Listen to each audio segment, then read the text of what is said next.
So hi guys, welcome back to our YouTube channel.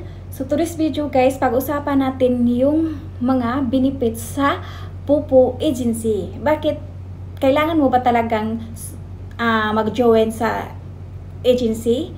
So ano po ba ang benefits nito? So ayun guys, let's get started. So ayun na guys. Before kayo mag-join sa agency sa Popo, kailangan talaga nyo isipin ng mabuti kung bakit kailangan nyo mag-join. Kasi hindi naman porket nag-join ka sa agency is ayuda lang ang gusto mo sa agency. Kasi hindi naman yun pwede.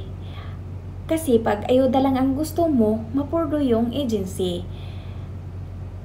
Kailangan mo talaga na mag-level up or mag-tax ka everyday, makipag-trade ka, mag-RC ka, maglaro ka. Hindi yung puro umaasa ka na lang sa ayuda sa agency. Kasi hindi naman na porkit sumasali ka sa agency, ipalagi ka na lang naghintay ng ayuda. Hindi po kasi ganun yun guys.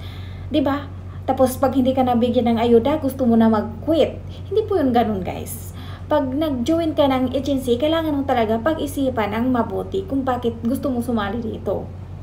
Kasi hindi naman porket sumali ka sa agency is ayuda lang ang gusto mo. Ito po yung mga benefits sa agency.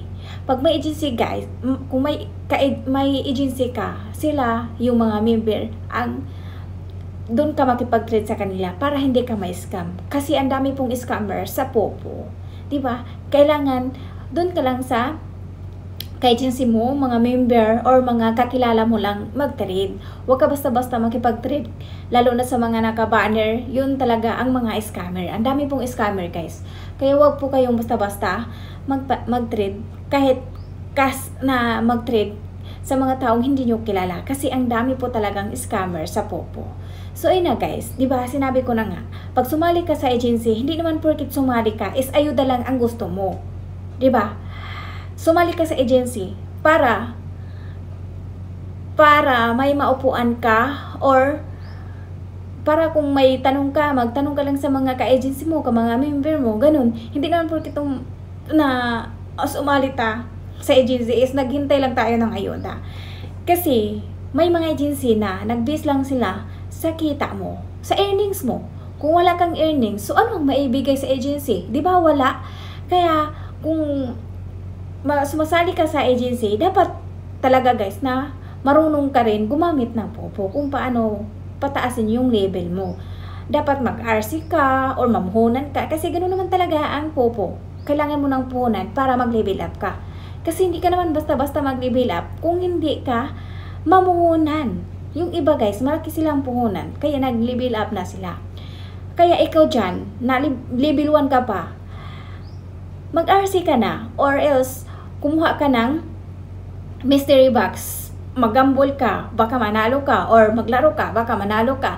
So ayun, i-trade mo siya guys para mag-level up ka. Hindi yung naghintay ka lang ng ayuda. Hindi naman yun maganda, di ba? Naghintay ka lang ng ayuda kung kailan ka mabigyan.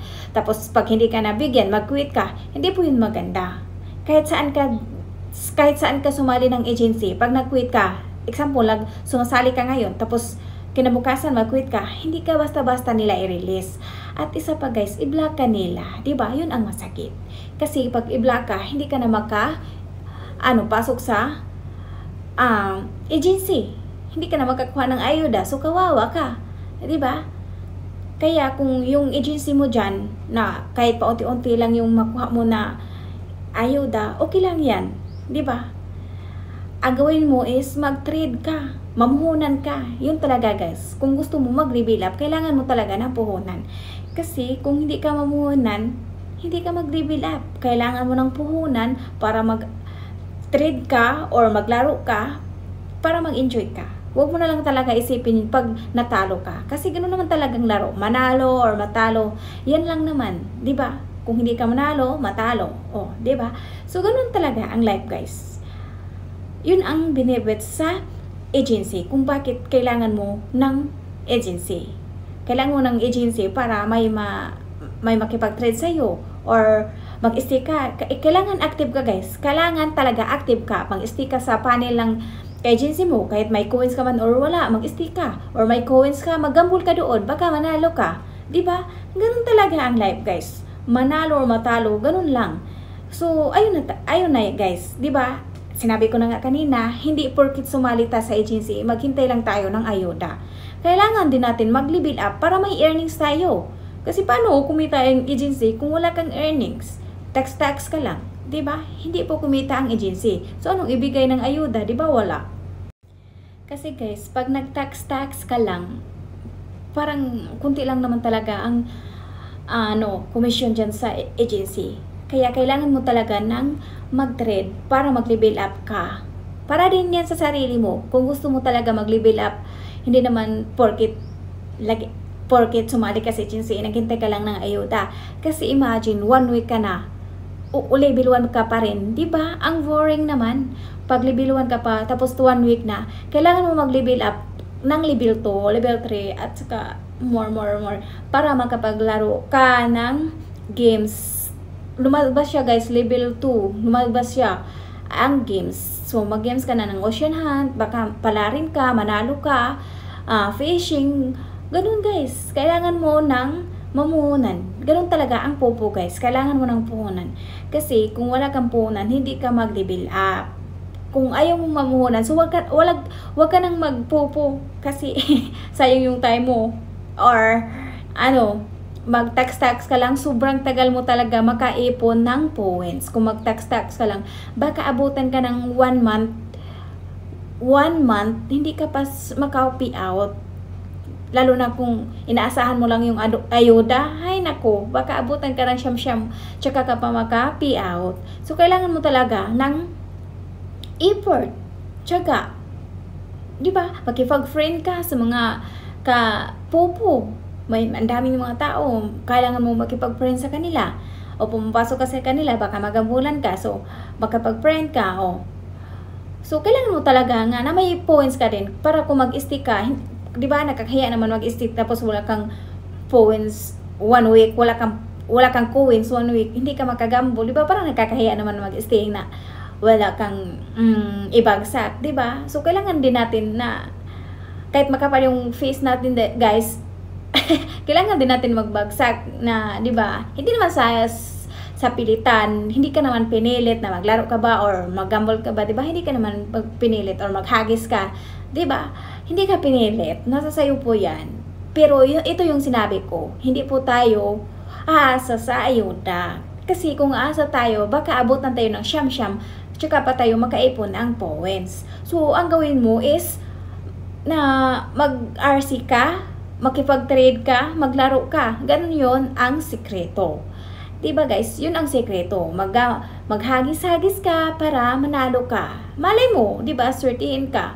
O, maglaro, mag-RC, kailangan mo talagang RC kung gusto mo maglaro. Kasi kung mystery box lang yung asahan, konti lang siya guys, diba, 400 lang yung 10 na ka-mystery box. So, ayun na guys. Yun lang ang mga about sa agency. So, ito pala guys. Bakit yung mga iba, hindi ka nila i-release? Yes guys, yung mga agency, hindi sila basta-basta mag-release ng mga tao. Kasi, kahit mag-tax ka pa dyan, hindi naman sila kumikita sa'yo eh. Kumbaga mag-stick ka man or, syempre kung mag-tax ka lang, wala silang kita, hindi sila kumikita sa'yo.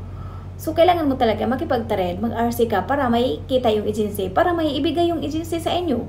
Kasi, may mga agency rin guys nga, weekly yung ayuda or may iba din ng MWF. So, kailangan mo lang mag-tax para mabigyan ka ng ayuda. Pero yung iba guys, kahit hindi nag-tax, ayuda lang talaga ang inasahan, di ba?